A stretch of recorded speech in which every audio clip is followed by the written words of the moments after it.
for anybody going, life has passed me by. I'm too frightened of what might happen if I do X or Y or Z. I can't move because I'm stationary and I'm stuck. The only thing I would say is if you start paying attention to the specifics of what you love, you can use them to. For me, it was unlocking my own voice. For you, it might be unlocking something else. But your loves aren't just for thriving; they're for flipping problem solving as well, and for getting you moving. And if there's anything we know about love, Chase, it's an energy, right? It's got to flow. That quote was from the one and only Marcus Buckingham. Marcus, if you're not familiar with his work, he's a global researcher, a New York Times bestseller, and he's focused on increasing performance, unlocking strengths, and pioneering the space of the future of work. This episode was really meaningful. I think you're going to get a lot out of it. I'm going to get out of the way. Yours truly, Marcus Buckingham, here on the Chase Jarvis Live Show.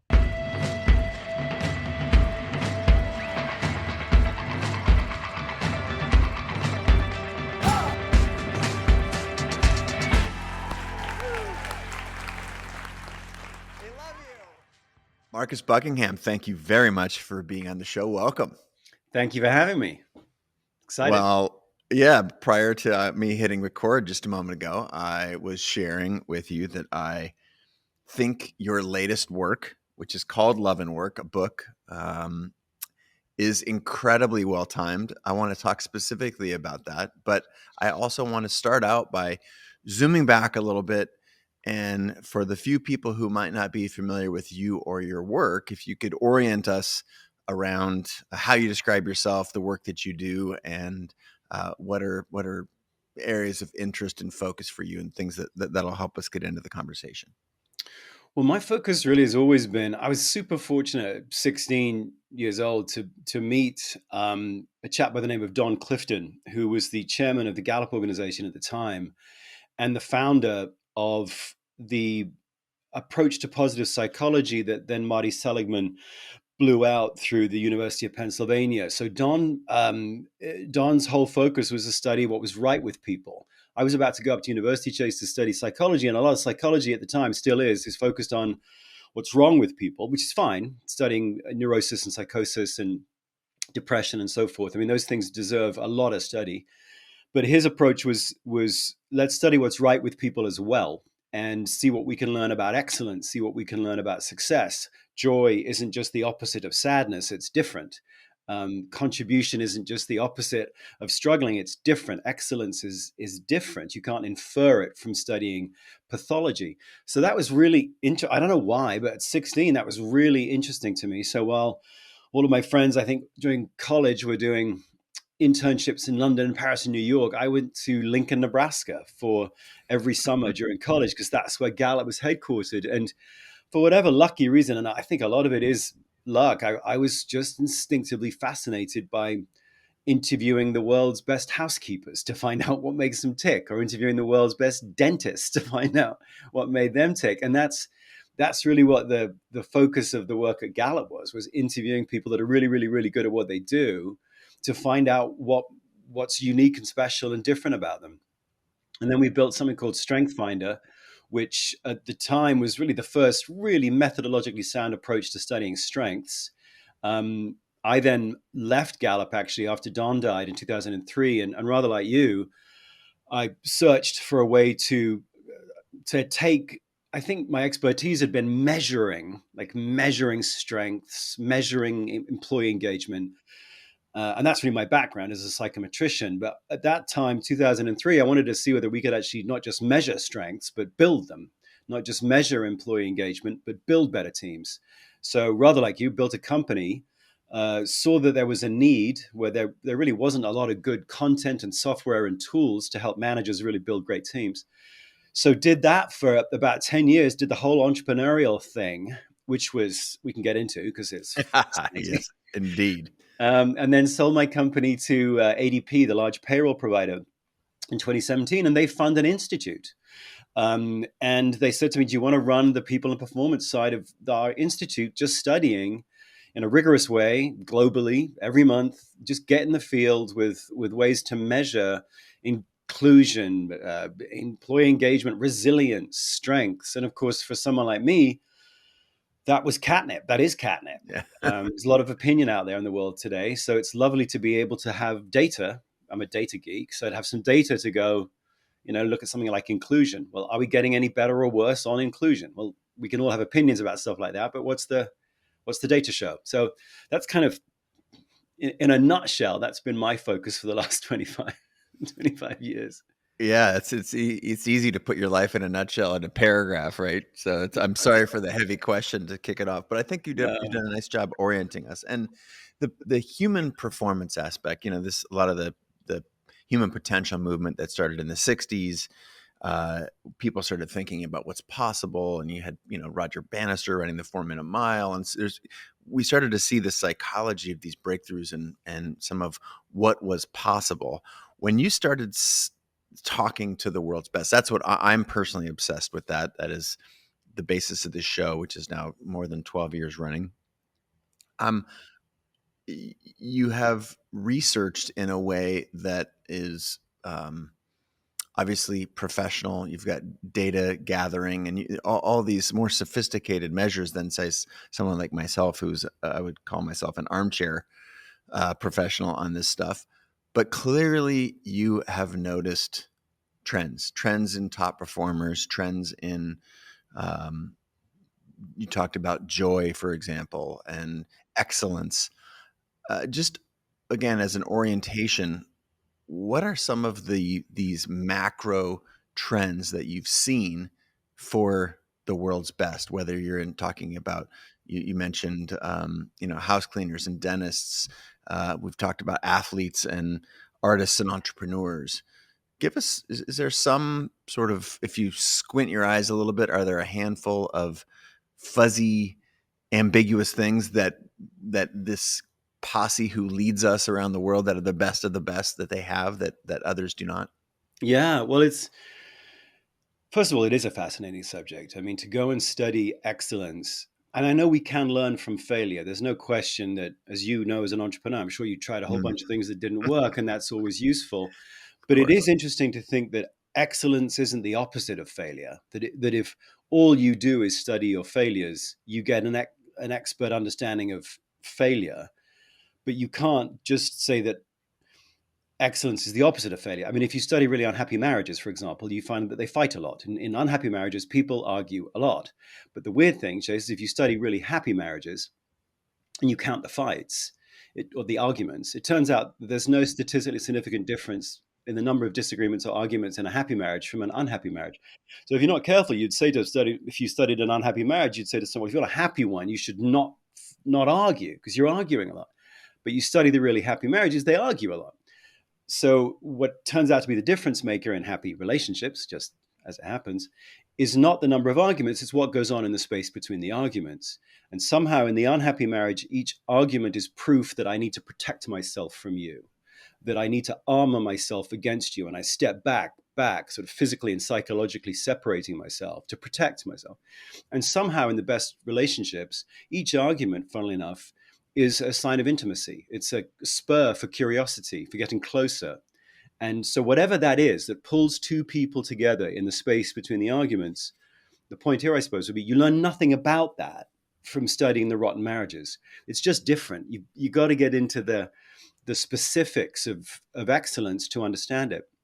So, if you study excellent performers in anything, and it feels like a weird place to start, but my first job at Gallup was we were interviewing the 8 best housekeepers at Walt Disney World. And I was, I think, 23, 24 at the time, and didn't know anything about housekeeping. But we had the 8 best housekeepers, and I promise you there was a point to this. No, I love it. This is fascinating. So housekeeping, you think to yourself, well, A, that's a rotten job. Or B, maybe that's a really easy job. And C, I wouldn't want to stay in that job very long at all. So you sort of think a few things about jobs like that, but you go into the 8 best, and they didn't know each other because there's like 4,000 housekeepers, but these were the 8 handpicked, the ones where the guests would be like, I want to go back in her or his section of rooms, that kind of quality. And it was the most bizarre thing because they would talk, I'd ask them questions, and the 2 things that came out of that set of focus groups was, one, They all found love in what they did. I don't think I called it love at the time, but they all found specific loves in what they did, and and each one of them loved different bits. So there was idiosyncrasy. So one of them would say, well, what I love is vacuuming myself out of the room and seeing the lines. I love every room for me is just creating lines as I vacuum myself out. Someone else said the way that I love a room is I love to sit on the toilet or lie in the tub or lie on the bed and turn on the ceiling fan. And I can remember at the time going, wait, what? Why? And she was like, well, that's the very first thing a guest will do after a long day out in the theme parks. You come in, you flop down in the bed and you turn on the ceiling fan. If dust comes off the top of the bed, on the top of the fan, the guest thinks that the whole room is as dirty as the top of the fan. So I love seeing the room from the guest perspective. That's why I sit on the toilet or lie in the tub. And someone else goes, I make a little show for the kids with the fluffy toys on the bed. So one day they'll come in, Mickey and Minnie will be on the bed with his arm around her and her arm on a remote control for the TV. So the kids think all day long, Mickey and Minnie just hang out in the bed, snacking and watching TV. And the next day it's Goofy and Donald dancing on the windowsill or something. And so you hear all this stuff and you go, wow, that's so specific. By the way, none of these things are mentioned in the job description. In fact, the job description had some things that were prohibited you from lying on the bed. Prohibited specifically said, don't touch more of the guest possessions than you need to clean a room. So none of these things that I just mentioned were in any of the description of the job, but they had all taken them really, really seriously. And it was one of those big ahas where you go, wow, the activities of a job itself are energetic. There's energy in activities. And each one of us gets different energy from different activities. What in the book, the Love and Work book, I came to call red threads. It's like every single job has many, many, many, many thousands of activities in it every day, a bit like a fabric. And so today's Thursday, but it's not a Thursday. It's actually thousands of stimuli that are hitting you, that are hitting me. It's a conversation here. It's an activity there. It's an email here. It's a confrontation there. It's thousands of stimuli every day. They're like threads in a fabric. And some of the threads are black and white and green and gray, a little up, a little down. But some of them are red threads. They're activities that are a bit like the woman vacuuming herself out of the room or the other one making a show for the guests. They're just things that have love in them. They're joyful. They lift you up. You positively anticipate them. Time flies by when you're doing them. Flow. Mike Csikszentmihalyi called that flow. So every one of us has red threads in our day.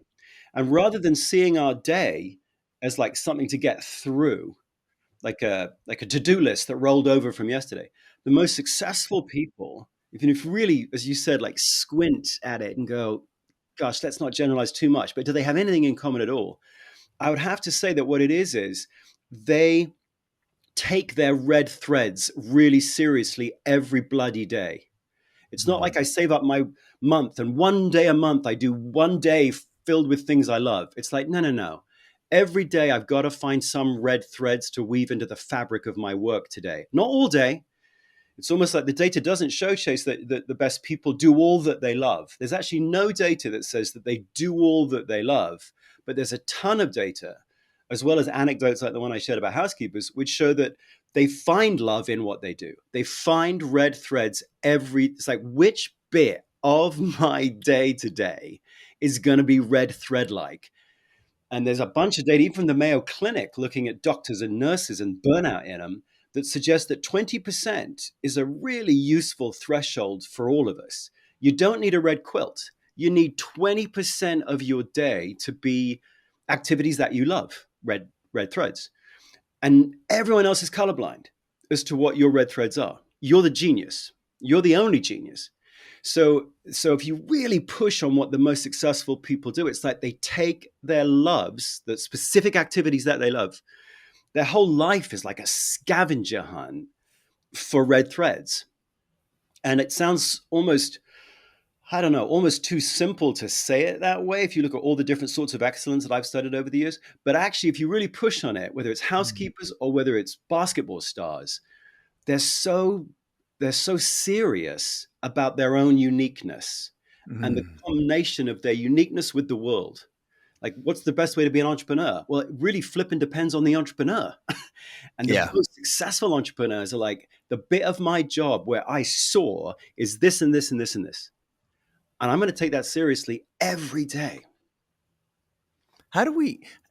This is fascinating. So, which comes first, right? Do we build careers and jobs for ourselves around the things that we love, around our red threads, or do we have the jobs? Do we have the careers that we have, and we look for the red threads and pull on them? Well, if you were going to wave a magic wand, you'd do the former before you'd do the latter. The former is because you could do this. My daughter came to talk to me during the pandemic. She's about 16 at the time, and was like, "What's the difference between a rhombus and a parallelogram?" And I can remember, this is now a couple of years ago, going, A, I don't know, I can't remember. And B, it just struck me that, wow, somebody's taken geometry really seriously. Like, she's had 10 years of geometry. Like, there's tests and there's grades and there's geometry. It's like serious. But all this stuff that will sort of wake her up when she's asking the question that you just asked. Like, should I look for a job that really fits the best of me, or should I take any job and try to mold it so that it actually plays to the best of me? And how do I even think about the best of me without bragging? Or how do I even share that with my new team without sounding like I'm self-involved? How do I get curious about what my other teammates or colleagues, like all this stuff that sort of wakes you up when you're 29? She got nothing on that, like zero. There's no rigorous. I mean, you might take Strength Finder, you might take Enneagram, you might take a Myers-Briggs, and God love those assessments because I'm a huge fan of strengths assessments. But they go in a drawer, right? They don't. There isn't a 10-year curriculum on you or my daughter where somebody's going, "Hey, what are your passions? What is your calling? What do you love? What are your red threads?" To use that metaphor, which is a shame because it means you pop out the top after college, perhaps, and you're kind of clueless as to how to answer your question. Yeah. You don't really know. You just get any job, and then does it fit me? I'm told that I could be anything I want to be if I just work at it. I'm told that I'm an empty vessel, and we even couch it in sort of positive language, like, well, I ought to have a growth mindset, which means there's nothing inside me at all, really. I can just be anything. When really what should happen is we should start early, helping people go, no, no, no, no. You are not a function of your race, your gender, your age, your sexual orientation. Those things are important, but you share them with millions of other people. You're you, and you're really different than your brother or your sister or your cousin. You're just weird. I mean, you really are weird, and that's a good thing. So during your teenage years, let's help you figure out, what are your red threads? What do you lean into? Where do you see sparks of learning? Where do you learn quicker than anyone else? Where were you singled out for praise? Where do you find something interesting that everyone else finds boring? Come on, let's help you do that, because the life is showing it to you all the time. If you did that, then you'd pop out the top of college and you would be actively looking for roles in which those red threads were there for you. That's kind of the perfect world. We actually live in the real world, though. So probably the answer to your question in the real world is, because we don't do anything that I just described, we've got graduates graduating that are, they're jacked up on Adderall, or they're on Xanax to take the edge off the Adderall, and they don't really know who they are, and they're alienated, not to paint too gloomy a picture, but alienated from themselves. And they pop into a job. And most of those jobs, frankly, are defined on Indeed or LinkedIn with job descriptions that, frankly, are generic. And they don't see you at all. So we pop into jobs. And then probably for us, we should think about our careers as, within a job, let's scavenge for red threads in that job. We know that 73% of American workers say they have a chance to maneuver their job to fit themselves better. That's pretty good. 73%. So yeah, there's 27% of us going, I'm stuck, which is bad, and we should talk about that. But 73% of folks say, you know what, I do have some room to maneuver in this job. Unfortunately, only 18% of us say that we have a chance to do what we love every day. 18. So in psychology, we call that an attitude behavior consistency problem. Many of us think we can do it, but we don't do it. And so to some extent, a lot of what I wrote Love and Work for was sort of the 27-year-old, in a sense, going, what the heck? This job doesn't fit me. all of the performance management systems that I live within, the rating systems that give me a performance improvement plan at the end of the year, or a grade or a number. I'm a 3 out of 5, or all of it seems to ignore me. In fact, my uniqueness is not just irrelevant to my job, it feels like it's an impediment to my job. So for all those people who go to work going, this job doesn't seem to fit me, I think, trying to write Love and Work to go, don't worry, you're not crazy. You do actually have probably quite a lot of room to maneuver in your current role before you start throwing it all in for some other brand new job, as though the grass is greener on the other side. Why don't you start thinking about red threads in your current job? Just try that. Like, my simplest counsel is always just take a blank pad around with you for a week, draw a line down the middle of it, right? Loved it at the top of one column and loathed it at the top of the other column. And just take it around with you for a week. And anytime you see an activity that's got one of the signs of love, and I would say there's 3 really good ones, before you do it, you actively look forward to it. There's some sort of positive anticipation for it. You don't really know why even, but there just sort of is. Second, while you're doing it, to go back to Mike Csikszentmihalyi's term, there is flow. Time does speed up. And third, when you're done with it, you're not drained. Thank God that's over. You're somehow you're up, you're invigorated. And those are feelings, and only you know the feelings. So take that around with you for a week, the love it, loathe it, and scribble. Anytime you see one of those 3 signs, just scribble down exactly what you were doing. Not generic stuff like working with people, but which people? What are you doing with them? What's the verb? Like, scribble it down. And then on the flip side, scribble down the loathed it. And you'll have some. Everyone will have stuff where you procrastinate it and try to hand it off to someone else, or time drags on and you're bored out of your mind and you've been doing it for 2 minutes, or when you're done with it, you're drained. And it's a beautifully simple sort of inventory of your emotional reaction to the activities that fill a week. And what is great about that for you is it's a great place for you to start wherever you want to go. You got to start with where you are.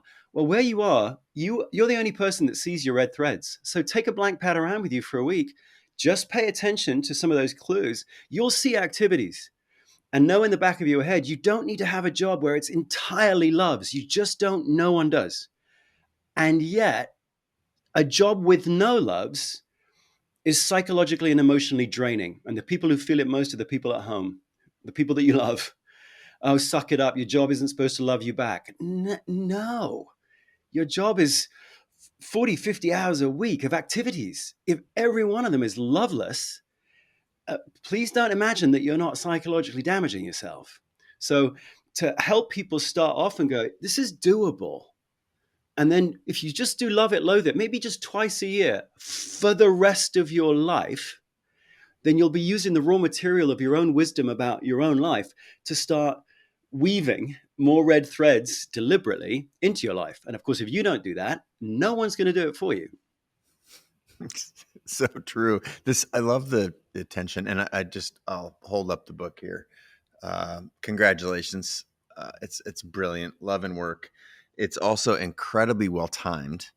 As you know, many of our watchers and listeners will have heard and or seen in the news, terms like the Great Resignation, and we're all completely rethinking our relationship with work, in part because of the pandemic, in part because people are finally recognizing that feeling included and belonging and connecting to what we do with so much of our time, all these things they're entering our awareness unlike they have at previous times. So congratulations on having an incredibly well-timed book on this topic.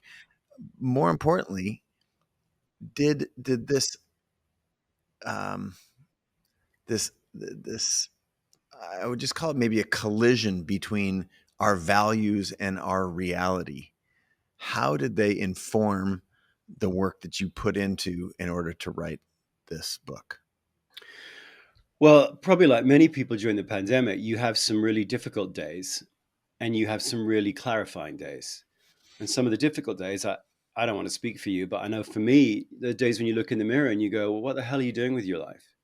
Mm. And then there's other days where you think, Well, thank goodness I'm still alive because I've got an opportunity to go and try to do something that really feels like an authentic contribution. And so for me, right before the pandemic and during, I lost my marriage, I lost my dad, I sold my company. We were talking about that. That's your baby. You build it, and and of course you're happy that someone sees value in it and that you could scale it, but that's jarring. And then of course now we're all isolated, and so that all happened to me, and then you're Mm. all by yourself. And so I thought I wanted to rehabilitate the word love. Because if somebody had asked me the question you did at the beginning, which is you're 25 years of just interviewing really, really, really successful people and shutting up, what do they all have in common? The answer that I said before really is that it's like, oh my gosh, they seem to realize that activities themselves have love in them, and yet everyone loves different ones. And psychology, the practice of what's called individual difference psychology, like why is Venus different than Serena Williams? Why is George Clooney's sister Ada someone we've never heard of and not an actor? Why did Neil Armstrong walk on the moon, but Dean Armstrong, his elder brother, was a bank manager?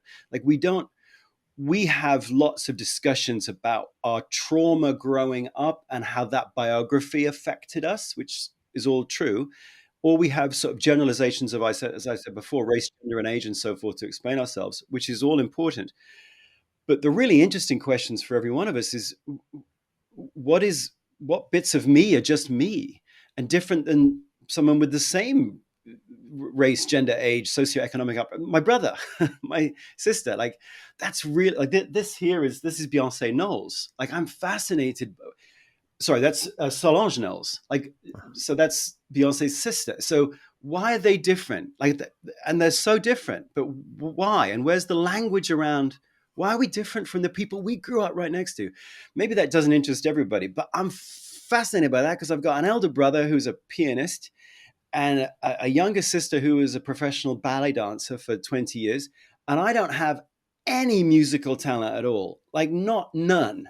And I played the trombone for 10 years. God love Malcolm Gladwell. I had 10,000 hours of playing the trombone. And I went from terrible to bad. Like that was the limit of my growth. So it's like, I'm sure everybody listening or watching has this where you go, why am I so different than my brother or my sister? Why? Can someone give me a language, please? Because all the other languages, race, gender, age, or biography, are okay, but they don't really explain this bit. Yeah. So the writing of the book at the time was like, wow, people who excel have figured out that the uniqueness of them and their emotional reaction to activities in a job is real, it's super important, and it's the precursor to contribution. So Mm. love doesn't always lead to excellent performance. Sometimes we love some things that don't lead to excellence, and we call those hobbies. And that's cool. They bring more love into our lives. But often love does lead, and we know this biochemically, it leads to the dysregulating of the neocortex. It leads to what Barbara Fredrickson, the positive psychologist, calls broadening and building. It really does lead to an opening of your mind to more learning. So, so the idea that the best people take love seriously, that for me was like, gosh, let's write a book about love. Let's do it with Harvard so that people can go, no, they're taking this seriously. Um, and and then let's try to help through the book, I guess, through the other things that we're doing around it. Can we help people have a healthier, more intimate relationship to their own contribution in life? Some of which will be Mm. on the job, some of which, I mean, I define work as creating something of value for someone else. So sometimes that happens on your job, but also raising a family is work in that sense. Raising friendships is work. Community activism is work. So there's a lot of different domains of contribution that we make in our lives. Um, and now, of course, we come out of the recession. Sorry, we come out of the pandemic, Pandemic. kind of maybe hit a recession. We've got this great resignation, and so now, kind of as you said, I suppose fortunately, and I hope usefully, when people are thinking, what should my relationship to my job be? What should my relationship to my broader contribution be? Like, where's me in that equation? My hope is that when people start asking that question themselves, which many of us are, of course, we need the money. We need a salary. We need a job. We need to provide for ourselves or our families. I mean, there's a transactional element to a job that is non-trivial, but at the same time, surely work doesn't have to be loveless. Like, we've designed a lot of loveless work. You go to some big factories or big distribution centers, and there's a lot of loveless work that's been designed. I mean, we can design, look at some schools with the underfunded teachers. I mean, you could look at all the burned out nurses. I mean, we can design loveless work, even in hospitals. But that doesn't mean that it has to be loveless. And in Mm. fact, for all of us coming out of the pandemic, I wanted to be very non idealistic, very in the real world, to go, hey, there's something special and distinct and unique about you, and the activities of your day help reveal that to you. You can find red threads. You can. No one can do it for you, but you can. And so if the book helps people take their angst, that overall feeling that many of us have about, well, what should I be doing in my work? And take that question and actually put some very, very specific, sort of doable answers to that.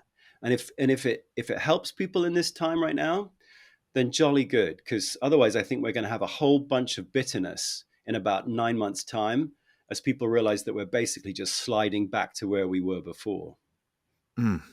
Well, that would be catastrophic, and Yeah. I I don't believe that's going to happen. And again, that's one of the reasons I was so fascinated with your book and why I think it's so well timed. And I'm going to play back to you what I just heard. Is this our own attention on our individual skills and delights, and to use your word, the things that we can find love in whatever job we are doing or a job that we want. That is where all the best stuff is. We have to learn to pay attention to that. My question, if I got that, just give me a thumbs up or close Yeah, enough. Is it okay? absolutely. Your emotional reaction to certain activities. Go Yeah. back to those housekeepers. Take Yeah. those three housekeepers. The stories they told about that which they loved were totally different, but Yeah. super vivid and emotionally resonant. Mm, Positive emotional reactions to lying on a bed and turning on a ceiling fan. But that doesn't mean that every single one of them did that. But it right. does mean one of them did that. And one of the things that they'd done is made, to your point, they paid attention to that, took it seriously. It wasn't like, well, that was irrelevant or that's everyone's life. I mean, sometimes we get so close to our own loves, we assume that everyone's like that. And sometimes we actually devalue that which we love because we assume everyone must be like that. So it can't be that special. And in fact, one of the greatest gifts I hope people get from the book is to go, no, nobody other than you maybe lies on the Yeah. bed, turns on the ceiling fan. That is weird. In fact, the ancient Norse had this idea that you all have a weird. Every one of us has a WYRD. It's a Yes. noun, right? And it means a spirit or a daemon. When you're born, you have this kind of unique weird in you. And although you can grow and learn and develop, you don't get someone else's weird. You grow into your own. So yes, in terms of what you play back, the most successful and happiest, like the most thrivingest, if there is such a word, people are people who do take that weird seriously and they pay attention to the, oh my gosh, I lie on the bed and I turn on the ceiling fan. I get a kick out of that. And it manifests a bit differently in every room, but that's me. Is every housekeeper like that? No. Is Yeah. that part of what makes you special? Yes. Like Well, it. So how? yeah, sorry to reiterate that. No, no, no. So here's my follow on. So if we get that bit right, what I played back and you just reiterated, we've got to lean into our own weird. We got to lean into what lights us up, regardless of how it may appear to others. How do we combat the fears that we have of being seen as weird, or that is um, unacceptable, and I couldn't make a living doing that? All the things that we hear from, which is part of this most confusing message that I felt growing up as a white male born in America, had basically every privilege. I did not get the inputs that you know pursuing my passion as a creator, as an entrepreneur, was valuable. I did not get that input. So how do we manage the fears that we have around fitting in, around getting what ostensibly is misinformation from people who love us, from our parents, our career counselors, our the leaders within the places that we do work? How do we manage those fears when go back to the housekeeper, when I love sitting on a bed and turning the fan on and feeling that this room, you know, holds me in a cocoon rather than, there's dust flying everywhere. How do I lean into that when I'm getting none of these, messages of, positive messages around embracing my weirdness from people who should be smarter, should be better, should be more talented, are further along in the job and life, tact than I am? How do we reconcile that? Yes, well, those are really important questions that if you and I had oceans of time on our hands, what we should really do is we should go build a curriculum starting at about 10 and help all of these teenagers who go from particularly 14 through 21. You think about those 7 years and all the transition points that kids go through during 14 to 21. And we give them really no guidance at all to answer those very questions. All these sometimes well-intended teachers and parents saying, well, you should be a dentist, or you should stay in school and get, but you should not stay in school. You should go get an apprenticeship, and you should, and you should, and you should. There's a lot of shoulds and a lot of noise. So to begin with, we should just honor the fact that it's hard to Mhm. listen to your weird when there's so many people shouting at you. Some of them very well intendedly basically saying there's nothing in you, that you're an empty vessel, you're a tabula rasa. And they're saying that not to be mean, they're saying that to be developmental. Hey, you can be anything you want to be. Just sounds so good to say, doesn't it, to someone else? But in fact, for the person, that means, well, there's nothing in me at all. The red threads are, your loves are just completely endlessly malleable. You could maneuver them, manipulate them into your brother. You could become your brother. Dean Armstrong could be Neil Armstrong. Ada Clooney could be, George Clooney. So to begin with, we need to help everybody understand that we don't need a spiritual weird to describe the fact that you are unique. We do know, and this is just fact. So we should start with people with fact. By the time you're 19 years old, you have 100 billion synapses in your brain, which is a huge amount. But of course, the real source of your uniqueness is the connection between the neurons, and you have 100 trillion of those. Every single person has a unique, totally unique 100 trillion synaptic connections in your brain, which leads you, by the way, to love some things and loathe others, to lean into some things, lean out of others, to find some things funny and some things not, some things interesting, something. All of your uniqueness is a function of this incredibly massive, filigreed synaptic connection that is bigger than the number of stars in 5,000 Milky Ways. So that's where we have to start with you and go, listen, there's an utterly unique network in your brain. It's real. It's not fake, and it's not a function of race, gender, age, sexual orientation, religion, nationality. It's just you. But it's there, and it's huge. When you die, no one will ever have that pattern again. You're amazing. And we're not doing that just to puff you up. Like, that's actual fact. Second, you will learn all the way through your life. Yes, we have brain plasticity. Absolutely, you will. You're like every human, you'll learn. But we actually know you learn the most where you have the most pre-existing synaptic connections. We know that. Where the infrastructure is there, the blood vessels, alpha integrin proteins, you grow, you learn more where you already have more. It doesn't mean you can't learn elsewhere. It means that you learn most in those parts of your brain where you've got a big thicket of synaptic connections already. So what that means for you is that your uniqueness over the course of your life is actually, in fact, brain scientists say learning for you is new buds on existing branches. It's not new branches. So we can help. So first of all, you've got this incredible, unique network of connections. Second, your growth and development is actually going to be an amplification of your uniqueness. So take it really seriously, because yeah, you could get a little better over here, and yeah, you could get a little better over here. But if you're going to really stand out in work, I'm sorry, you're going to have to take your weird seriously. Now, that does mean you should learn new skills. It does mean you got to practice. It doesn't mean you don't work hard. It means, though, that practice becomes more like an obsession than like a discipline. So that's the second thing we got to tell you. And the third thing is, we humans have always known that excellence in anything happens on teams. The oldest human art we've ever found, Chase, is a 50,000-year-old painting on the island of Sulawesi in Indonesia.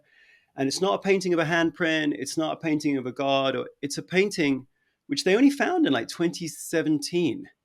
but it's 50,000 years old, which is at least 20,000 years older than the paintings in southern France. And it's a painting of a team. It's a bunch of very clearly humanoid figures with ropes and spears, and they're chasing animals. It's a hunting scene. But what's super cool about it is that the artist, which I think was a woman, she'd painted um, animal characteristics, different ones, on each of the humanoids. So one of them's got the trunk of an elephant, one of them's got the tail of a crocodile, one of them's got like the face of a wild cat. And so they think and as a creative, you'll know this, you can kind of, with art, you can sort of see into the mind of the artist. So it's Mm-hmm. kind of, I don't know, it gives me the shivers to think you can see into her 50,000-year-old brain. But they think she looked across the smoke in the cave and went, "Oh, he's got the strength of an elephant, and she's got the wile of a crocodile, and she's as brave as a cat. And this one over here seemingly knows where the animals are going. And why don't we pull them together into a team? We'll call it a team. And together, these four fingers will turn into a fist, and we'll be able to do something together that we couldn't do alone." Well, when every CEO asks me, which they do, well, with all this incredible uniqueness, isn't that chaos? I've got a bunch of housekeepers that got to clean hotel rooms. I've got a bunch of nurses that just got to show up in the emergency room. All of that uniqueness is really annoying to me. Isn't that just chaos? The response is always no. We figured out what to do with uniqueness 50,000 years ago. The team, I know we always say there's no I in team, as though the point of a team is to remind you that you're not as important as the team. But it's like, no, that's a complete misunderstanding of teams. We designed a technology called Teams because we have uniqueness in us. And the team is the organizing unit which makes value out of your uniqueness. So going back to your question, number one, you've got this unique, unbelievably real unique network. Number two, you'll grow most through the uniqueness of that network.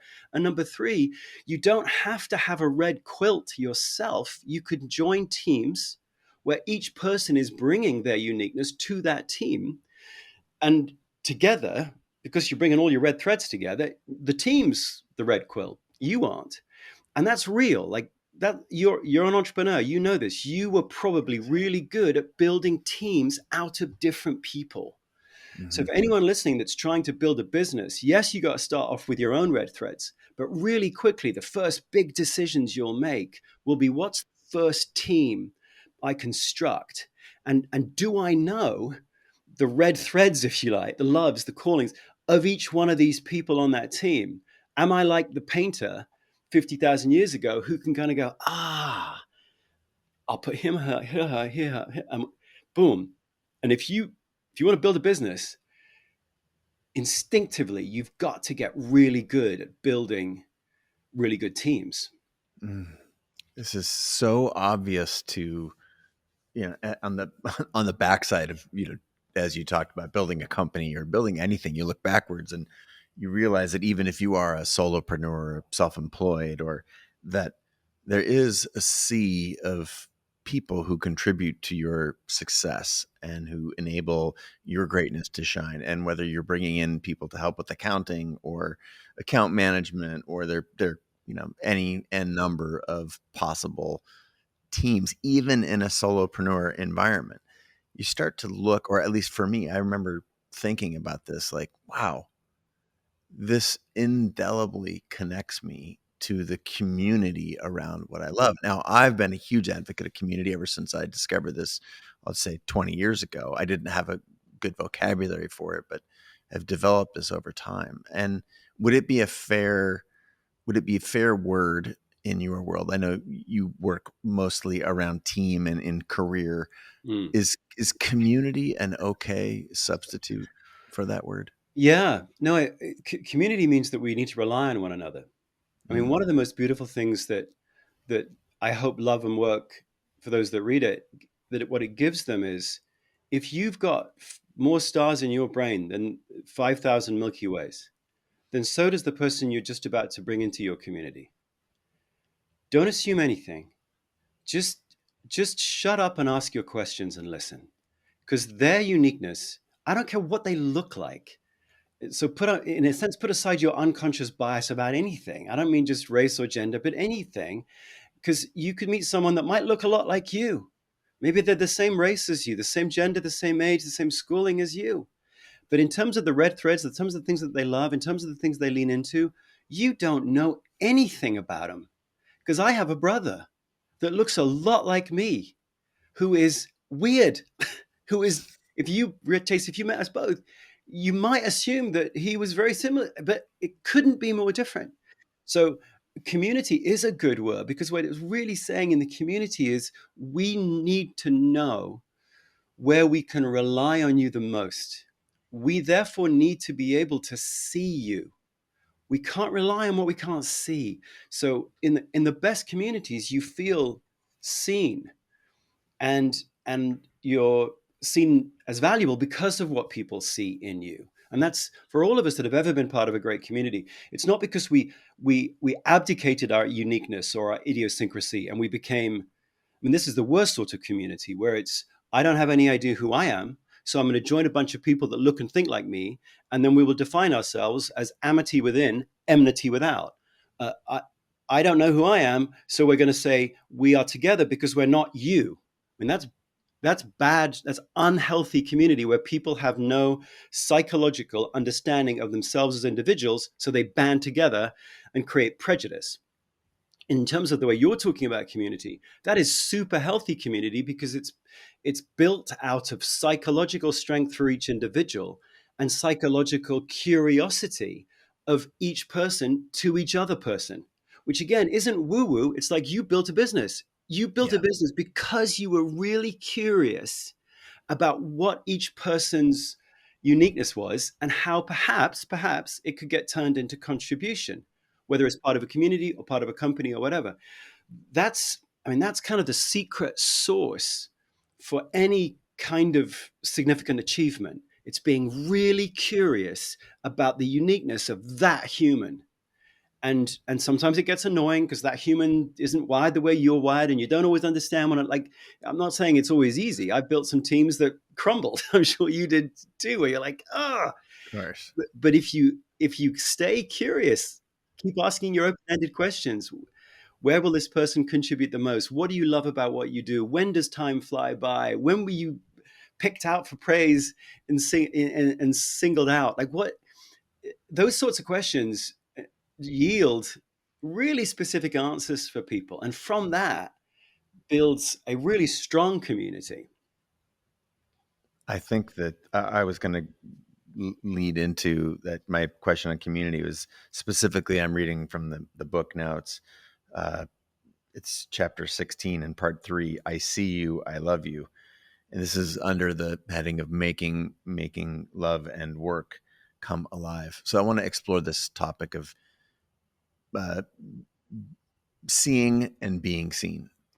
I want to go to the being seen part first. So for I'm hoping that you can dissect the misunderstanding that society has labeled introversion and extroversion. So how I'm sure there's 50% of the listeners here or more are introverted. And can you give any advice on being seen in a world where, you might not want to share the spotlight, because this idea of being seen is so critical to your work and to basically the framework that you're sharing with us today. How does one do that and not violate what feels like their internal values? Well, gosh, that's an interesting question. It's really on some level as simple as changing your language. Sometimes we label people extrovert or introvert based upon their willingness to brag. I'm not saying always, but often we might say that an introvert is someone who is really uncomfortable with any sort of self-claiming. And of course, the actual definition of introversion and extroversion is where you get your energy from, and extrovert gets it more from other people, introvert more, which frankly, I mean, if you really push on that from a psychometric standpoint, those two categories are way too broad, like way too broad. When we are Yeah. faced, as you know, with the complexity of other human beings, we tend to get overwhelmed and we start going, well, you're an extrovert, you're an introvert, you're organized, you're disorganized, you're motivated, you're not. We do that because we just get a bit overwhelmed by the fact that you're I mean, it's funny. My stepkids here, one of them, when he walks in and into the kitchen, the first thing he does is Purell his hands and clean them. And any time anything's brought out of the pantry, it's put immediately back, and you think, wow, he's organized. But you go up to his room, and it's like the towel fairy came in last night and threw up all over the room, right? And the other one who's younger, his closet is like color coded. The sock drawer, the next day's clothing is laid out, and but if he makes anything, it's like strawberries just exploded out of the walls. And so you're like, wait a minute, like, but one's organized, one's no. We oversimplify at our peril. But Mm. beyond that, if you are one of those people, which is probably most of us actually, who don't want to go, I'm the best at this. I rock at this. I crush this. I mean, I know we're supposed to live in a world where we're all comfortable with those kinds of claims, but for most of us, we don't know. We've got imposter syndrome apart from anything Yeah. else. So do we really believe that? Well, to some extent, your point about community is super well taken, because if we just change the language, not I'm the best at, which is a braggadocio statement. What happens if you turned it around and you thought about what would the team want me to say? Like, what would, if the team had a personality itself and it was asking me to do something right by the team or by my community, what would it ask of me? Well, what it would ask of you is to say, well, could you tell us not where you're the best, but tell us where you're at your best? Why don't you just flip the language a little bit? When are you at your best? Mm. Where do you want people to really rely on you? Where do you feel really good when people turn to you for it? Like, just put a little detail about those three questions, because we don't know. And maybe initially, maybe you haven't thought about it for a while. But if you could, the team would go good, or the community would go good, because we can't read your mind or your heart. So, but we do want to rely on you. We do want to turn to you. We do want to know where you're at your best so that you don't get burned out. So, could you tell us? So, for many Mm. of us, if you just change your language a little bit and think about it in terms of contribution and responsibility, it's not about bragging, it's about contribution and responsibility. So, all right, tell people where you're at your best. One of the things that we would suggest is you have like a love and work day at work. You pick a day. If you were still running this is what I would suggest to you. Take a morning, take your best team or the team that you lead, and just take a morning. Go around the table. Ask those three questions of each of the people on your team and scribble. Have everyone scribble down, listen what they say, because it's real. And then flip it around and say, now tell us where you need help. Because not all of your threads are red, right? Some of your threads are different colors. You need help. Some of the time, some of the activities is like you're a deer in the headlights, aren't you? Okay, I know you're not supposed to have any weaknesses at work, but why don't you tell us where you'd like help, where you want to reach out to other people, where you find time drags on. Not that we can take that all away from you. Some jobs are always going to have some bits of them that don't really fit you. But tell us about some of the other threads with other colors. Why? Because we can help, probably.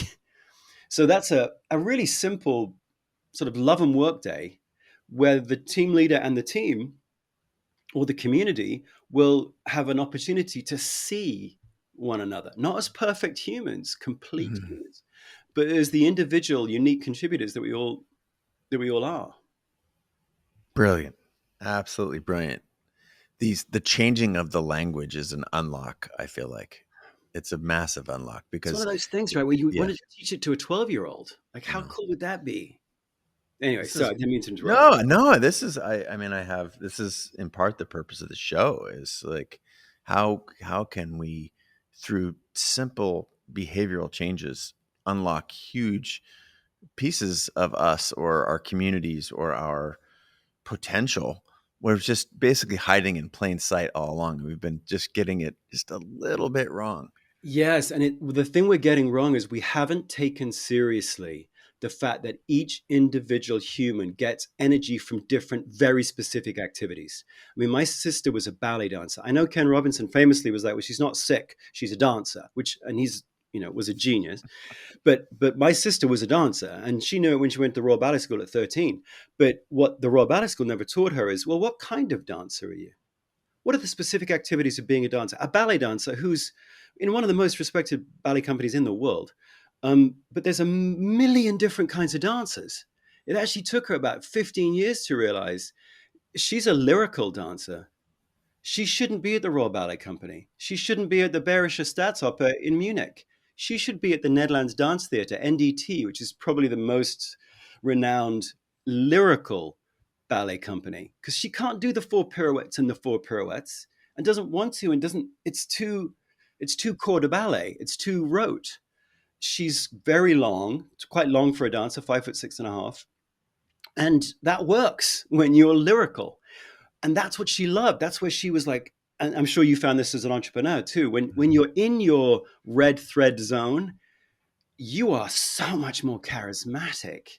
People, they almost can't express it, but they lean into you. You're a better Oh yeah. leader when you know which bits of your day are red threads. People are like, because all about leadership, as we know, is about confidence. You're engendering confidence in others. Well, when you're playing to something that's a red thread of yours, you're just more attractive and you're more confidence inducing. But we haven't taken that. No one took my sister's red threads seriously. They just said, you're a dancer, which is okay. But really, they should have gone on to go, now, over the next 5 or 6 years, we're going to expose you to a ton of different sorts of dancing, ton of different kind of repertoire. You got to kind of figure out, and we can't do it for you. You got to kind of figure out where your thing is. And you may have many things, but you don't have everything. So we got to figure out where you are extraordinary. And that's a scavenge for your Yeah. life, probably, but certainly the next 5 years. That's the part, Chase, that we haven't taken seriously at all. And that's what makes so many of us alienated from ourselves in our lives. We're just not given a language to talk about it. Yeah. In the book, this idea of scavenger hunting, of looking for these things, is an active process, and we have to, you know, the audience who are listening or watching right now are likely not teens. I'm sure there are some of you. Good on you for those of you who are out there. But just enough from the demos that we're largely in that sort of 25 to 45. And regardless of where you are on the age spectrum, this idea of starting to take this seriously. If you have taken it seriously to date, good on you. If you have not, I can't emphasize this advice that we're hearing here from you, Marcus, enough, that is where the best stuff in life is. And as you talked about being, charismatic and dynamic and having energy, for many of you who don't have energy, it's because you're not pursuing those things that light you up. Yes. It's catastrophic almost, that we're just now talking about this. And it's based on its individual different psychology. For those of you that want to dive into the subject in more detail, it's not a huge, if any of you studied psychology, it's weird. You'll get very little of that. I don't know why we do it, but we don't really help you understand what's the rigor. As I said about geometry way back, right? We take geometry way more seriously than we take the uniqueness of you. But if you're 45 and you're wondering why you have been struggling lately, or if you're 35 and you're wondering why the first two or three teams you tried to build didn't work, or if you're 25 and you're thinking, well, what is the right ladder for me to start climbing? The answer to all those questions is the same. Scavenge for red threads right now. Start right now to figure out what your life is trying to show you. Because the most important thing I was trying to do, I think, with the book, Chase, is to get people to change their relationship to their own life. Mm-hmm. So often we do think that life is something to be withstood or got through. And certainly some of the HR functions, you're now part of a big company, some of the HR tools really feel like you are invisible. You are irrelevant to the thing you're being measured against. And so we push things at you that seem to not really see you at all. So unfortunately or fortunately, it's incumbent upon you to go, all right, no matter where I am in my career, my life is actually trying to put on a show for me every day. My life is trying to show me, what about this thread? What about that thread? What about this one? What about this one? That's kind of how we should see our life. It's doing a song and dance.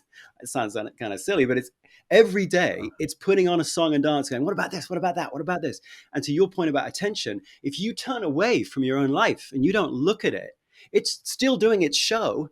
It's just you're maybe because of other people telling you what you should be doing, maybe because of HR systems trying to tell you what you should be doing. But if your attention is down here, you're missing what. And I don't know, I love this idea that my life is trying to decode me. And if I can pay attention to it, I will thrive. Now, that might mean earning more money. It might mean building a super successful business. It might mean staying in my current job and just finding a way to really thrive in the current role. But the answers are in my life. It's like, that's not rah rah, that's real. And so, if I don't know, if the book can help people go, oh, the secrets are there in my own life if I know how to pay attention to it. Even if we push you to go, look, just write 3 sentences. Write yourself three. In the book, I call them love notes, but I love it when as the sentence stem, and then finish the sentence. You don't have to show it to anyone. But if you could pay attention to your red threads, then the output of that would be write 3 sentences that are real for you. I love it when, and the next word better be a verb. Not when someone's doing something to you. I love it when I'm praised. No. I love it when I what? What? And then, as I say in the book, then dive into, does it matter who you're doing it with? Does it matter when? Does it matter? Like, love lives in the detail, man. It lives in the Mhm. detail. So could you write, maybe start with one love note? Can you look at your own life and go, God, I love it when dot, dot, dot, and just keep it for yourself. What's powerful about it is that it's true for you in your life. And then obviously from that, you can think about how to turn it into contribution. Not 100% of the time, no jobs like that. But can I start at least thinking about how do I turn that into contribution? Then do another one. Then do, and that's, boy, if you look at the most effective people, that's kind of what they've done. They haven't believed in the myth of completeness. Instead, they've said, I'm not complete. I'm really specific. Now, can I use my life to decode the specificity of me so I can do something distinct, something cool, and something that actually nourishes me? Work can nourish. I mean, we design a lot of really bad work, but done well, work can really, as you know, I'm sure you've had this Oh, in your career. of course, of course. The again, I have to take a moment and congratulate you on the book, uh, Love and Work, and incredibly well timed. And thank you for in this time we are now finally looking more closely at the way we spend so much of our time and trying to make sense of it. You've helped so many of us make sense of this through your work, your lifelong work, but especially this most recent book, Love and Work. Highly recommended. I want to say thank you very much, recognize you in the work, and thank you for sharing some of your vulnerable stories today around the transitions that you're making in your life and the work that you did during the pandemic, for example. One last question to wrap up with. For those who are, um, the time is always not now, right? The time is always like, I'll do that tomorrow, later, or it's too late for me. I'm, X far along in my career, or I'm wondering if you have any advice for those people who might feel like they've missed the bus on this one, because to me that is, that would be horrible. So how can we save a few people from that thought pattern right now? Is there any advice that you'd give, having done all of the research and spoken to, thousands of people around the world on all sorts of different conditions? Give that people a piece of advice. Well, I think the first thing for us all to remember is we're here for such a short time. Life is so short. And all the people who really love you, they are waiting. They are waiting for you to show yourself. I promise you they are. They might give you bad advice. They might say you should do this or you should do that. They might not really know what your red threads truly are. But deep inside them, if they truly care about you and love you, they want you to express and contribute the unique, the super unique fingerprint that is you. They really do. They're waiting. So, on one level, I would say, please don't make them wait too long. Like, life is so short. It might feel long to you. Oh, well, I missed my chance. No, you didn't. no matter how comfortable your bed is, tomorrow you've got to get out of it. Or no matter how uncomfortable your bed is, tomorrow you've got to get out of it. And tomorrow is going to try to show you what it is that you love. No matter what age you are, you've still got so much of your uniqueness to contribute. And we're waiting for you. And I suppose the only other thing I would share, Chase, is that if you do have fears, if you think there are things that are holding you back, um, I shared in the book that yes, loves can help you thrive, but loves can help you push through your fears. Um, Growing up, I had a stammer. Until I was 12, I couldn't speak. And I got really expert in what was wrong with disfluency. Even as a young kid, I was a researcher, I guess. So I was reading and reading and reading, and it just got worse and worse and worse and worse. And I had one day where I was 12 years old and they picked me. I don't know how or why they did, but they picked me to read aloud in chapel, which I'd never done before for obvious reasons. And the night before, I was in an empty chapel with the headmaster practicing, and it went really badly. And I was petrified, and I was just getting worse. Actually, I think over the course of my young life, I was just getting worse and worse and worse. To the point I couldn't see my own name. Marcus Buckingham for a stutter is just like a disaster of a name. And that night before, empty chapel, it was 15 minutes. It was a 5-minute piece, but it was 15 minutes of just suffering for him and for me. And the next day, I got up out of the choir when I was called up, and it was like every part of me was dripping with sweat. Whether you're 55 years old or 35, all of us still have those moments of deep fear. Well, I had that one at 12. I walked up, turned around, looked at the faces, 400 faces, and I'd never been in this situation before. So this was this first time.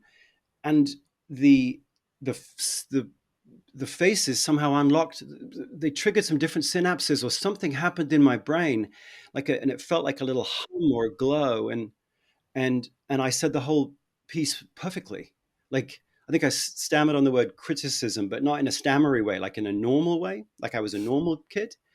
And I wasn't brave. I wasn't smart. I didn't do it. All I did was I paid attention to the fact that, oh my word, this is a I didn't use the language of red threads, but it's like I can't speak to one person, but it put me in front of 400 and it flows, man.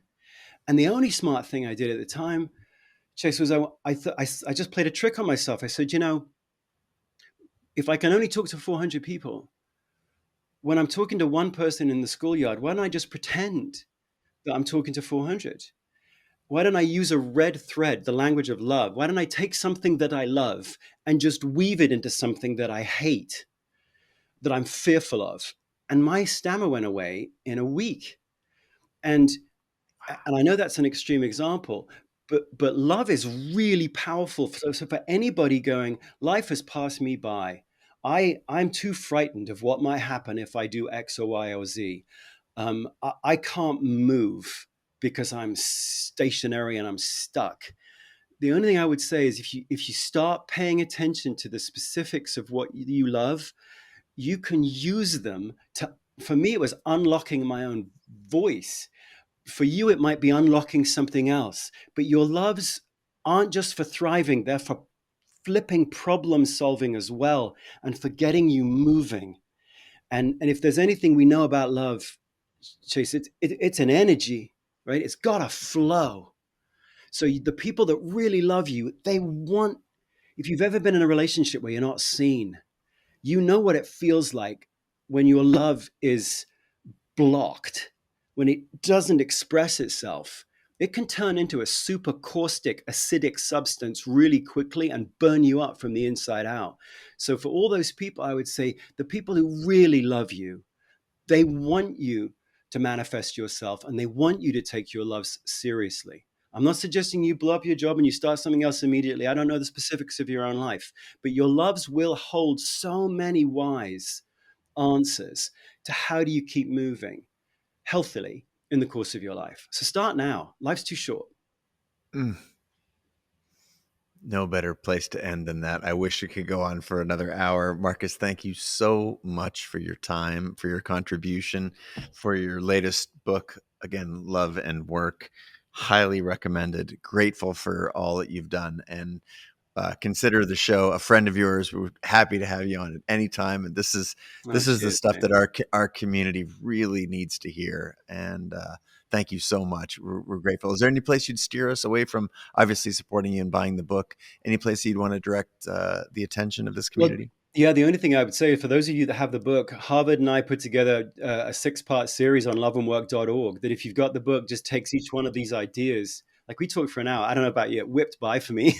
Right. But it's like there's quite a lot of unlearning that we've got to do. There's quite a lot of unlearning. So if any of you want to go and do a 6-part series diving into like what's a love and work team look like, what's a love and work relationship look like, what's a love and work leader look like, HBR and I have put that together on loveandwork.org. So if any of you into this sort of subject and really want to dive into it, loveandwork.org, your book gets you access to all of it. Because some people don't learn best by reading. Some people learn best through lectures or notes or activities. So we've tried to put all of that together based upon the fact that everyone's different. Brilliant. Thank you again so much. My And pleasure. for everyone out there in the world, from Marcus and I, thank you very much for your attention. And we bid you adieu until next time.